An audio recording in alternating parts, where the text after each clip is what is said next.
నమస్తే welcome to Telugu one. మనందరికీ తెలుసు జానీ మాస్టర్ మీద కేసు ఫైల్ అయిన విషయం. సో దాని గురించి మాట్లాడడానికి ప్రస్తుతం మనతో ఉన్నారు డాన్స్ అసోసియేషన్ మెంబర్ బషీర్ బాషా గారు. ఆయనతో మాట్లాడి మరిన్ని విషయాలు తెలుసుకుందాం. హలో సార్, ఎలా ఉన్నారు? సో తెలుసు మీకు జానీ మాస్టర్ మీద కేసు ఫైల్ అయిన సంగతి. గతంలో మీరు కూడా కేసు పెట్టారని చెప్పి ఒక న్యూస్ వస్తూ ఉంది. దాని గురించి కొంచెం వివరంగా వివరిస్తారా? గతంలో కేసు అన్నారు కాబట్టి మీకు పూర్తి డీటెయిల్స్ ఇస్తా. ఎలా అంటే యాక్చువల్గా ఇప్పుడు అతని మీద కేసు పెట్టడానికి కారణం ఏంటంటే గతంలో అంటే 2014లో కేసు ఎట్లా పెట్టామంటే యాక్చువల్గా నేను 2003లో హైదరాబాద్కి వచ్చా. నాకు ఒక ఖమ్మంలో మాకు డాన్స్ స్టూడియో చాలా పెద్దగా ఉండే. డాన్స్ స్టూడియోలో చాలా వైరల్ అయిన తర్వాత మ్యూజిక్ డైరెక్టర్ చక్రి గారు ఆయన ఒక లిఫ్ట్ ద్వారా హైదరాబాద్కి వచ్చా. వచ్చిన తర్వాత నేను డాన్సర్ ఏపీ డాన్సర్స్ యూనియన్ ఉండే. ఆ యూనియన్లో చాలా కష్టపడి కార్డు కోసం ట్రై చేసిన. ఒక 10 సార్లు ఆడిషన్కి వెళ్తే కూడా నాకు కార్డు ఇవ్వలే, అంటే డాన్సర్ కార్డు.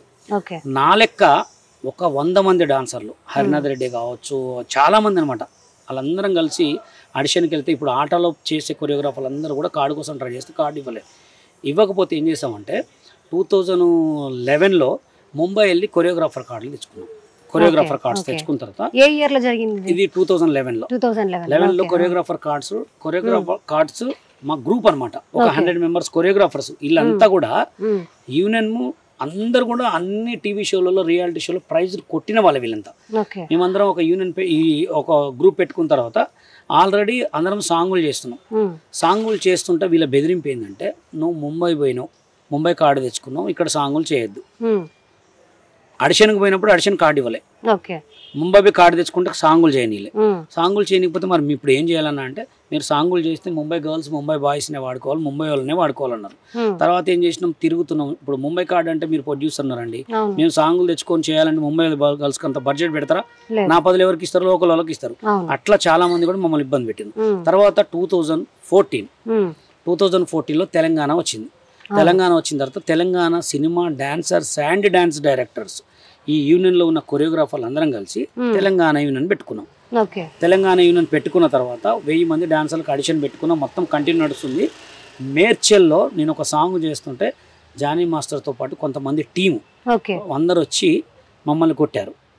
సాంగ్ చేయొద్దు, నువ్వు తెలంగాణ యూనియన్ పెట్టుకున్నావు, నాన్ మెంబర్స్ అని. ఫస్ట్ కార్డు అడిగితే ఇవ్వలే, బొంబాయి పోయి కార్డు తెచ్చుకుంటే సాంగ్ చేయనిలే.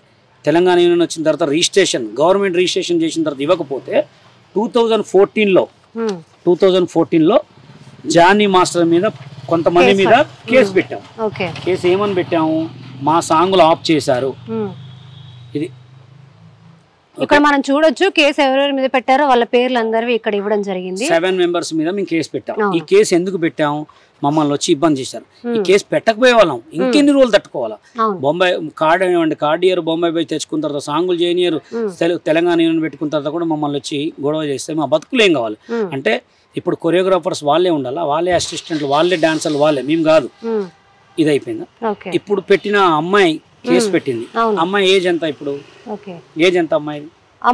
ఇప్పుడు 18+ అని చెప్పి 21 ఇయర్స్. ఇప్పుడు 21 ఇయర్స్. వాళ్ళు కార్డు ఇచ్చినప్పుడు అమ్మాయికి 16 ఇయర్స్ ఉంది. మైనర్ బాలికతో వర్క్ చేసుకోవచ్చా? నేరమా కాదా?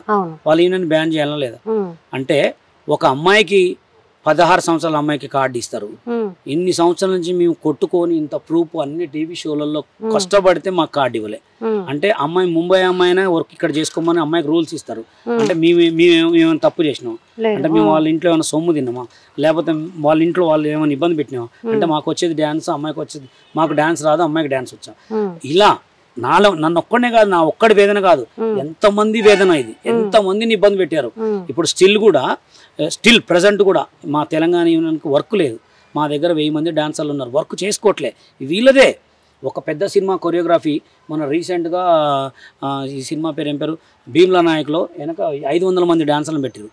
మా దగ్గర ఉన్న డాన్సర్లను పెట్టుకోలేదు, నాన్ మెంబర్స్ని పెట్టుకుని బయట ఎవరో కార్డు లేని వాళ్ళని, కార్డు యూనియన్లను పెట్టుకోలేదంటే మీరు నాన్ మెంబర్స్ అంటారు. అంటే గవర్నమెంట్ త్రూ ముద్ద కొట్టిన రిజిస్ట్రేషన్ చేయించుకుని నాన్ మెంబర్సా? అంటే కొంతమందిని కావాలని ఇలా చేశారు. మా లైఫ్లో మొత్తం ఖరాబ్ చేసింది ఓన్లీ తెలంగాణ డాన్సర్స్. తర్వాత తెలంగాణ యూనియన్ పెట్టుకున్న తర్వాత సాంగులు చేస్తుంటే బెన్నీ విజయ్ అని ఇప్పుడు నా సామిరంగ డైరెక్టర్ అనమాట. ఆయన మా తెలంగాణ యూనియన్లో 4 సాంగులు చేశాడు. 4 సాంగులు కూడా చాలా పెద్ద హిట్ సాంగ్స్. ఒకటి హ్యాపీ సినిమాలో బిల్ టు బిందాస్ అని ఒక పాట ఉంటుంది. ఆ పాట కూడా ఆయన చేసిన తర్వాత ఆయన మీద బెదిరింపు కాల్స్, నువ్వు యూనియన్ వాళ్ళు అంటే జానీ మాస్టర్ కూడా ఉండొచ్చేమో దాంట్లో, అందరూ వాళ్ళ యూనియన్ వాళ్ళు, మీరు తెలంగాణ యూనియన్ లో ఉండి కార్డులు తీసుకొని సాంగులు చేస్తున్నారు, మీరు నాన్ మెంబర్స్ అని ప్రొడ్యూసర్లు బెదిరిస్తే ఆయన మా యూనియన్ లోంచి వెళ్తూ రాసిన లెటర్ మాకేమని రాశాడంటే, ఫ్రెండ్స్ నేను తెలంగాణ యూనియన్లో చేస్తున్నాను, నన్ను నాన్ కోఆపరేషన్ కింద పెట్టి నాకు సాంగులు రాకుండా చేస్తున్నారు, నా లైఫే కొరియోగ్రాఫరు, దయచేసి నన్ను వాళ్ళు బెదిరిస్తున్నారు కాబట్టి నేను తెలంగాణ యూనియన్లోంచి పోయి తెలుగు యూనియన్లో కార్డు తీసుకుంటున్నా అని మాకు రాసిన లెటర్. ఇప్పుడు నా సామిరంగ సినిమాకి బెన్నీ నాగార్జున గారి సినిమా నా సామిరంగ సినిమాకి డైరెక్షన్ చేశాడు. ఇప్పుడు ఒక మా టీవీలో ఒక జడ్జిమెంట్ కూడా చేస్తుండేది ఏదో షోకి, చూడండి. అంటే ఆయన ఉంటే మా యూనియన్ ఏడలేస్తుందో వాళ్ళు. ఇంకోటి కూడా పర్సనల్గా కూడా మాకు ఏ ప్రాబ్లమ్స్ ఎవరికి గొడవలు లేవు. ఆ తెలుగు యూనియన్ వాళ్ళకి కూడా మాకు కూడా మేమందరం ఫ్రెండ్సే, కానీ యూనియన్ గొడవలే, ఓన్లీ యూనియనే. వాళ్ళ యూనియన్ మా యూనియన్ ఎట్లా పడితే అట్లా ఆ మా యూనియన్ లో ఉన్న డాన్సర్లు అందరిని తొక్కటం. పర్సనల్ గా ఎప్పుడు ఏమి లేవు, పర్సనల్ గా ఎప్పుడు కూడా ఎక్కడ కూడా గొడవ పెట్టుకోలే. ఓన్లీ మా యూనియన్ కావాలని ఇలా చేశారు, మమ్మల్ని కావాలని ఇలా చేశారు. ఎందుకు చేశారంటే వాళ్ళలో టాలెంట్ లేదు, మాలో టాలెంట్ ఉంది. మాలో టాలెంట్ ఉంది కాబట్టి ఇప్పుడు బెన్నీ విజయ్ పెద్ద కొరియోగ్రాఫర్ అండి. ఇప్పుడు మేము కూడా మాకు కూడా సాంగ్స్ ఇచ్చి మాకు కూడా కొరియోగ్రాఫ్ చేసుకుంటే మేము కూడా ఒక రేంజ్ లో ఉండేవాళ్ళం. ఎందుకు దొక్కాలి అంటే అమ్మాయికి 25 సంవత్సరాలు, అమ్మాయికి 15 సంవత్సరాల మైనారిటీకి అయితే బాంబే నుంచి వచ్చిన అమ్మాయికి కార్డు ఇస్తారు. మేము ఇన్ని రోజుల నుంచి ఇక్కడ నుంచి పెరుగుతుంటే మాకు కార్డు ఇవ్వరా? మేమేం తప్పు చేసాం? మేము అంతగానంగా తప్పేం చేసాం? మాకుండదా? ఇప్పుడు మా అమ్మ ఖమ్మం పోతే నువ్వేం సాంగ్ చేసావు నాన్న, నువ్వు ఏ సినిమా చేస్తున్నావు నాన్న అడుగుతున్నాడు కదా. అంటే మాది మా అందరితో ఒక డాన్స్ కులం, మా అందరికి ఒక మేమందరం కొరియోగ్రాఫర్ కావాలని కోరుకుంటాం. అమ్మాయికి అయితే నేను 15 సంవత్సరాల అమ్మాయి కార్డు పిలిచి ఇస్తారు, మాకేం కార్డు ఏమీ లేదు. ఇప్పటికి కూడా మీ తెలంగాణ యూనియన్ కూడా నడుపుకుంటుండే కూడా బెదిరింపులు. కార్డు ఉంది మాకు, బాంబే కార్డు ఉంది. ఇప్పుడు తెలంగాణ బాంబే కార్డు మేము రిజైన్ చేసేసాం. ఎందుకు చేసామంటే మేము తెలంగాణ యూనియన్ పెట్టుకున్నాం కదా, తెలంగాణ మీద వర్క్ చేసుకుంటున్నాం. అయినా కానీ తెలంగాణ వాళ్ళకి వర్క్ ఇవ్వనియట్లే, చేయనియట్లే. వాళ్ళు నాన్ మెంబర్ సార్ అని చెప్తున్నారు. ఇప్పుడు మీరు ఒక పెద్ద ప్రొడ్యూసర్ అండి, మీకు ఏమని చెప్తారు? సార్ వాళ్ళు నాన్ మెంబర్ సార్, వాళ్ళతో చేస్తే మీకు నాన్ మెంబర్. అది జరుగుతుంది, ఇప్పటికి కూడా అది జరగవద్దని కోరుకుంటున్నాం. ప్రతి ఒక్క తెలంగాణ కళాకారుడికి, తెలంగాణ కొరియోగ్రాఫర్కి ప్రతి ఒక్కరికి వర్క్ రావాలా. ఇప్పుడు ఉన్నది తెలంగాణ రాష్ట్రంలోనే రెండు యూనియన్లు నడుస్తున్నాయి కాబట్టి ఎక్కువ మెజార్టీ తెలంగాణకే ఉండాలా. అది జరగాలని నేను గొడవ. ఓకే, ఇప్పుడు మరి జానీ మాస్టర్ పరారీలో ఉన్నారని చెప్పని అంటున్నారు. దీని గురించి మీ దగ్గర జానీ మాస్టర్ పరారీలో ఉండా, ఆయన ఎక్కడ ఉండా అనేది అయితే మనకైతే ఇన్ఫర్మేషన్ లేదు. ఎందుకంటే ఆయన ఎక్కడున్నా తొందరగా బయటకు వచ్చి ఒక వీడియో పెట్టి దీని గురించి పిచ్చ క్లారిటీ ఇవ్వాలని చెప్పి తెలియజేసుకుంటాను. ఎందుకంటే ఒక అమ్మాయి ఒక అమ్మాయిది ఇష్యూ కాబట్టి అమ్మాయికి ఇంకా కూడా దీన్ని వచ్చి అసలు నిజం జరిగితే కూడా అమ్మాయికి న్యాయం జరగాలని కోరుకుంటున్నాం. ఒకవేళ వాళ్ళ యూనియన్ వాళ్ళు పట్టించుకొని అమ్మాయికి కూడా ఏం చేయకపోతే మా తెలంగాణ డాన్సర్స్ యూనియన్ నుంచి అమ్మాయికి ఫ్రీ కార్డు ఇస్తాం.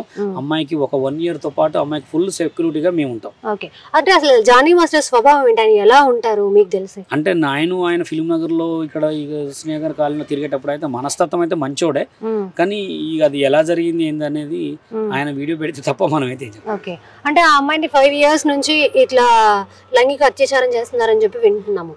అంటే దాంట్లో నిజాలు ఏంటి అనేది ఆ అమ్మాయి కూడా బయటకు వచ్చి చెప్పడం జరిగింది. బయటకు వచ్చి ఎక్కడ కూడా చెప్పలే, బయటకు వచ్చి చెప్పాలని కోరుకుంటున్నా. బయటకు వచ్చి ఒక మీడియాలో పోలీసులకు అయితే కంప్లైంట్ ఇవ్వడం జరిగింది, పోలీసులకు కంప్లైంట్ ఇచ్చింది. ఆ పోలీసు వాళ్ళు అయితే ఆల్రెడీ ఆమె తీసుకున్నది మొత్తం బయటకు అయితే వచ్చింది. కానీ ఈ అమ్మాయి కూడా ఒక మీడియా ముందు వచ్చి జానీ మాస్టర్ ఎంత మీడియా ముందు వస్తే బాగుంటుందని నేను కోరుకుంటున్నాను. ఎందుకంటే ఈ చర్చకి ఇంకా దీని పెద్ద కావాలన్నా దీనికి ఇక్కడ వరకు ఎండ్ కార్డు పడాలన్నా కానీ అమ్మాయి బయటికి రావాలా, మాస్టర్ బయటికి రావాలా, లేకపోతే వాళ్ళ భార్య ఏదైనా ఇవ్వాలని కోరుకుంటారు. అంటే ఆయన పరారీలో ఉన్నారంటే ఇండైరెక్ట్ గా ఆయన తప్పు చేశారని ఒప్పుకుంటున్నట్టే కదా. అంటే ఇక అదైతే తప్పండి. ఎంత పెద్ద బాధ వచ్చినా మనకు ఎంత ఆకలైనా కానీ అమ్మకి చెప్తేనే అన్నం పెట్టేది. ఆయన కూడా ఒక ఇప్పుడు ఏం జరిగినా మంచి జరుగుతుంది, చెడు జరుగుతుంది. చేసేటోళ్ళు 100 మంది ఉంటారండి. దొరికినోడు దొంగ, దొరకనోడు దొర. అవునా కదా? ప్రతి ఒక్క హీరోయిన్కి ఉంటారు, ప్రతి ఒక్క హీరో కూడా ఉంటారు. ఏదైనా ఒక వీడియో పెట్టుకుంటే ఇంతదా కాకపోయేది. అది తొందరగా వీడియో ఎవరైతే ఉందో అమ్మాయి, ఆ అమ్మాయి కూడా మనందరికి సుపరిచితురాలే. పేరు కూడా బయటకు వస్తుంది, బట్ మనం ప్రముఖంగా పేరు బయట పెట్టకూడదు కాబట్టి మనం బయట పెట్టట్లేదు. అంటే ఆ అమ్మాయి 5 years నుంచి ఇంత అనుభవిస్తున్నప్పుడు ఈ 5 years తర్వాత బయటకు వచ్చి కంప్లైంట్ చేయాల్సిన అవసరం ఏమొచ్చింది? నాకు తెలిసిన రూల్ ఏంటంటే అమ్మాయికి కొరియోగ్రాఫర్ గా చేయకుండా ఆపుతున్నారని చెప్పి కంప్లైంట్ ఇచ్చింది ఫిల్మ్ ఛాంబర్ అని తెలిసింది. ఇప్పుడు ఆ అమ్మాయి కాబట్టి చెప్పింది కాబట్టి ఇది మొత్తం బయటకు వచ్చింది. ఆ అమ్మాయి ఎక్కడున్నా చల్లగా ఉండాలని కోరుకుంటున్నాం. ఎందుకంటే మాది కూడా అదే బాధ. మేము చెప్పిన బాధ ఎవరు తెలుసుకోలే. ఇప్పుడు ఆ అమ్మాయి ద్వారా మేము కూడా చెప్తున్నాం. ఆ అమ్మాయి చెప్పింది కాబట్టి బాధ, ఆ బాధతో పాటు మా బాధ కూడా ఉంది. ఆ అమ్మాయికి ఎంతమంది కొరియోగ్రాఫర్ కార్డు ఇవ్వకుండా ఆపారు తెలుగు యూనియన్లోనే. మా అమ్మలు కూడా తెలుగు యూనియన్లో కొరియోగ్రాఫర్ కార్డు తీసుకోకుండా చేశారు, డాన్సులు కాకుండా చేశారు. ఇప్పుడు మా బాధ కూడా అమ్మాయితో పాటు చాలా అవుతుంది. మాకు కూడా తెలంగాణ తరపు నుంచి అందరికి వర్క్ రావాలని కోరుకుంటారు. తను చేసిన ఈ సిచ్యువేషన్లో ప్రతి ఒక్కళ్ళ బాధ కూడా దాని ద్వారా వైరల్ అవుతుంది ఇప్పుడు. ఎందుకంటే మా యూనియన్లో కూడా 35 మెంబర్స్ విత్ ప్రూఫ్ కొరియోగ్రాఫర్స్ ఉన్నారు. వాళ్ళకు కూడా వర్క్ రావాలని చెప్పి మనస్ఫూర్తిగా కోరుకుంటాం. ఓకే, అంటే ఇప్పుడు ఈ అమ్మాయిలో సఫర్ అయ్యే వాళ్ళు ఇంకా ఎంతమంది ఉండి, ఈ అమ్మాయి ఇప్పుడు బయటకు వచ్చింది కాబట్టి ఈ అమ్మాయి గురించి బయట తెలుస్తుంది. అంటే ఆ అమ్మాయిలో ఇంకా సఫర్ అవుతున్న వాళ్ళు ఇంకా ఉండుండొచ్చా? చాలా మంది ఉంటారు, చాలా మంది ఉంటారు కానీ బయటికి రావట్లేదు, చెప్పుకోవట్లేదు. ఎందుకంటే చెప్పుకుంటే మాకు ఏడ వరకు పోతుందో ఏడ ఉంటుందో. ఇప్పుడు ఇంకోటి కూడా ఏంటంటే మీ తెలుగు 1 ఛానల్ ద్వారా చెప్పేది ఏంటంటే ఏ మాస్టర్కైనా ఒక సాంగ్కి ఒక అసిస్టెంట్ అని పెట్టుకుంటే మంచిది. అది నేనే కావచ్చు, మీరే కావచ్చు. 10 సాంగ్లకు ఒక అసిస్టెంటే పెట్టుకుంటే ఉంటాయి గొడవలు. అవునా కదా? గ్రూపులు కూడా మార్చండి. ఒకటే గ్రూప్ లేదు, డాన్సర్లు అందరు ఉన్నారు. 600 మంది డాన్సర్లు, 1000 మంది డాన్సర్లు నాకు ఉన్నారు. ప్రతి ఒక్క సాంగ్కి వాళ్ళే డాన్సర్లు ఉండాలని ఎక్కడ రూల్ లేదు. అందరూ డాన్సర్లే, అందరూ మనుషులే. ఒక్కొక్క సాంగ్కి ఒక్కొక్క అసిస్టెంట్ పెట్టుకుంటే ఇట్లాంటి ఇల్లీగల్ రావు. వస్తే ఒక్క సాంగ్ ఒక కొరియోగ్రాఫర్ ఒక అసిస్టెంట్ పెట్టుకొని మార్చుకోండి. కొరియోగ్రాఫర్ ఎవరైనా పెట్టుకోవచ్చు, అసిస్టెంట్లను మారవండి, ఇంకా గ్రూప్ డాన్స్లను కూడా మారవండి. బొంబాయి వాళ్ళని తీసుకోండి, తెలంగాణ వాళ్ళకి కూడా అవకాశం ఇవ్వండి, చెన్నై వాళ్ళని తీసుకోండి, మమ్మల్ని తీసుకోండి, అందరిని తీసుకోండి. ఎప్పుడు ఒక అమ్మాయి అసిస్టెంట్ ఉంటే ఇయ్య గోళ్ళు ఉంటాయి. ఎందుకంటే క్రాస్కొని పూసుకోవడాలు సాంగులలోనే ఉంటాయి. కాబట్టి వాళ్ళకి ఎక్కడెక్కడ ఏదేదో ఉంటది కాబట్టి వాళ్ళకి ఆ బాధలు రాకుండా చెప్తున్నాను నేను. Okay okay. అలాగే జానీ మాస్టర్ వాళ్ళ వైఫ్ కూడా ఇందులో ఉన్నారు. ఆవిడకి ఇదంతా తెలుసు. ఆవిడ కూడా వాళ్ళ హస్బెండ్ కి, జానీ మాస్టర్ కి సపోర్ట్ చేస్తుంది.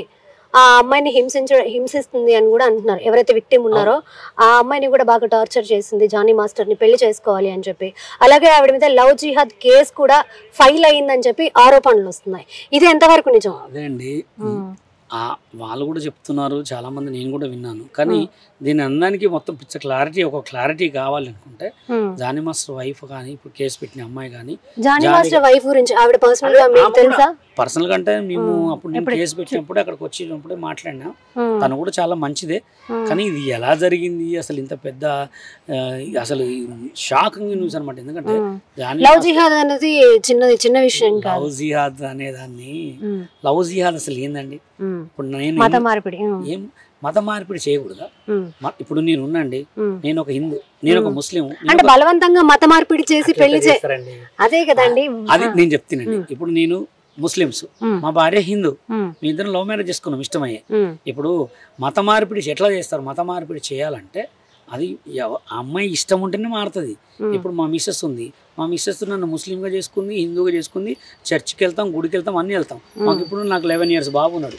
ఎలా అవుతుంది ఇది? అవునా కదా? ఎలా అవుతుంది? అందుకోసం నేనేమంటాను, లవ్ జిహాద్ అనేది పక్కన పెట్టండి. ప్రజెంట్ ఒక అమ్మాయి జీవితం కాబట్టి దాంట్లోకి అన్ని లాగొద్దనే చెప్తున్నాను నేను. Okay, thank you.